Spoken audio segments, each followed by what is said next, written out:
Good afternoon, HMS Bobcats. Welcome back to another, what I hope will be a great week for each and every one of you at the Helena Middle School.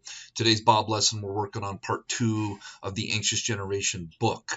To review, the first part of the Anxious Generation, I basically provided you all with statistics, and the statistics were pretty alarming in terms of starting in about 2010, what has happened with adolescents and mental health, anxiety, depression, available friendships, etc. And for the most part on that Bob lesson, I just presented the data. I just presented the facts from the book.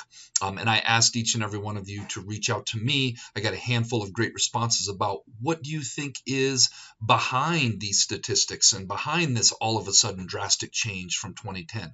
I'm going to talk about those responses here in a moment, and going to dive in this Bob lesson and next, and we're going to talk about the two main things that have changed and what you all can do about that to combat your mental health.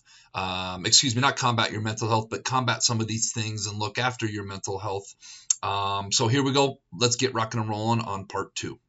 All right, we're off and running on the second, the Anxious Generation part 2, and I'm calling this Overprotected Offline, and you'll know what that means here in a moment. But first, let's be our best at HMS this week. Let's be Bob. Let's be safe. Let's be responsible. Let's be respectful. Let's be learners. I'm starting this Bob lesson with this slide that has some cute and cuddly bears and wolves on here playing. And if you've ever seen a litter of puppies, you've ever seen a litter of other mammals when they're young, and even when they're old, you'll see them playing all the time. And I never thought a whole lot about why or the specifics of that until I read this book. One of the things that human beings and other mammals have in common is their need for play. And playing does a plethora of things developmentally that are really important to develop skills and to develop into a healthy human being. They build social skills. Play gives children, adolescents, a chance to negotiate rules with peers. Resolve conflicts, cooperate and make group decisions. These are all people skills that we need. These experiences help us learn empathy, communication, teamwork, skills that are hard to teach in a classroom, and things that just happen naturally that a lot of times we don't even realize are happening. And it's the same with the bears and the wolves that are playing in those pictures. They're going through all the same things. Playing helps you develop resilience and coping. In play, and sometimes and I think of boys a little bit more than girls with this, when they're rough and tumble, or we're doing risky play, we encounter setbacks, failures, and minor conflicts. And handling these experiences in a low-stakes environment helps learn to manage fear, frustration, risk, and disappointment, which builds emotional toughness and confidence. One of the things I learned from this book is that this generation doesn't play as much as previous generations. And one of the natural ways to lower anxiety is to play and have these setbacks and failures, and to skin up your knee, and to maybe have a minor injury, to do something low stakes that's a little bit dangerous, and you survive it and you get through it, and so your confidence grows. One of the things that this book points out is that when you never do any of those things, your anxiety continues to grow because you're not putting yourself through any stress. Number 3, enhances cognitive and problem-solving skills. Play and exercise is so good for your brain, but it's also good for imaginative thinking and flexible problem-solving, exploring scenarios, making up rules, strategizing with peers, strengthening creative thinking and decision-making abilities. Number 4, teaches risk assessment and independence. I kind of think number 2 and number 4 are very much connected. Through play, especially in the outdoors or something that could be slightly risky. I think about kids playing basketball, kids playing football out at recess. I think about sledding. I think about the big playground equipment that Miss Rowling was instrumental in getting And when we first got that, people were scared to death, like how many kids are going to fall off that and get hurt. And nobody has. There's been very minor, knock on wood, very minor injuries that have came from that thing. And that thing is precisely how to judge danger and make decisions independently. This fosters confidence and autonomy, important for later life skills. Kids need to go through these things, and they need to do these things through play and have these low level risks in order to lower anxiety, in order to train the brain that not everything is dangerous. 5, building peer attunement and emotional understanding. Face-to-face interactions. When we looked at the statistics from the first slide, it talked about getting together in person and how people don't do that, and that has died over the generations. Most of our communication is through electronics, which we'll get to at a later point. But having that face-to-face play helps children learn to read emotions and synchronize with others' behaviors and build trusting relationships.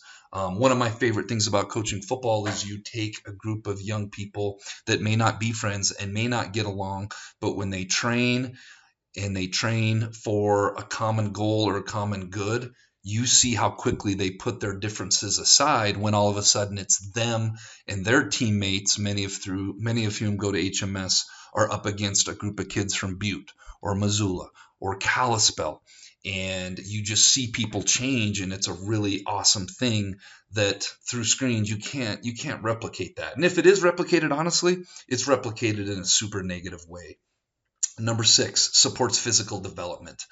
Being out and being active and playing strengthens your motor skills, your balance, your coordination, and teaches children about their physical capabilities through movement and exploration. So speaking of play, I asked our teachers here at HMS to write me talking about their experiences getting together with friends and playing when they were middle school age. And for the sake of time, I'm not going to read all of those. I'll let you all read it off of the screen if you'd like to. But what I will do is I will extrapolate some key themes that I saw.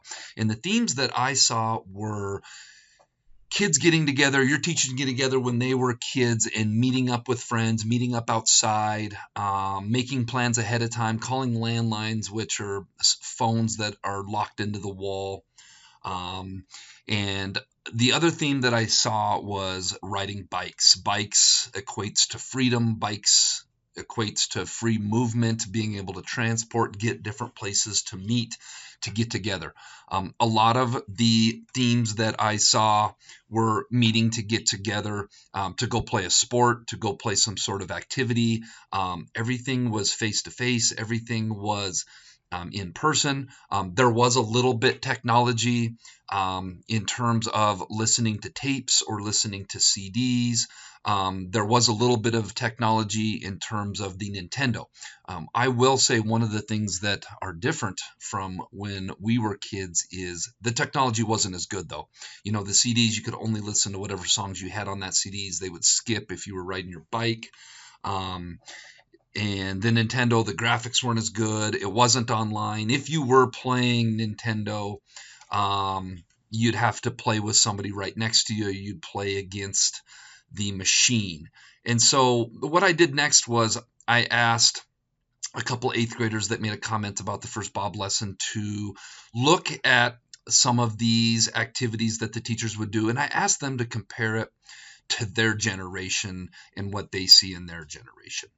Okay, so the teachers spent a lot of time outside doing games and stuff, and I think nowadays we call and play online games. Yeah, I feel like there's a lot more communication like over the phone than in person. And I also read that a lot of the teachers like biked to a lot of places, and now there's just like a lot of less free range, and a lot of kids are just like spending their time inside, like playing on a screen or something rather than going outside. Yeah, and they only really interact with the kids who are close to them. Yeah. There's just a lot less like going out and doing things and communicating with your friends in public, and now it's all kind of been mashed down to like calling your friends and texting a group chat rather than meeting up with them. Yeah. And like playing games like they used to, like kick the can and stuff. And now there's more online games. Yeah. Online kick the can.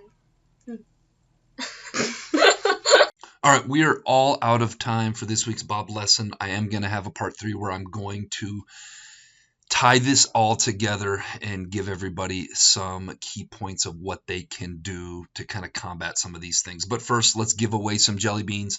Too many names here to read, but if you see your name, these were all the students that responded to me and had great input as to why is anxiety and depression levels amongst teenagers spiking. A lot of these students talked about technology and the cell phones, which is a huge component of what we're going to talk about next week. The first component was the lack of play and how play has changed, which we talked about today.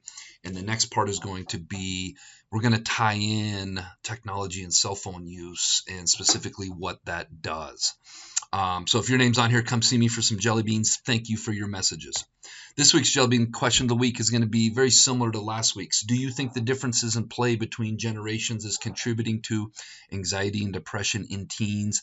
And drop me a note on Teams or email, and specifically tell me how and why you think it is before we get into next week.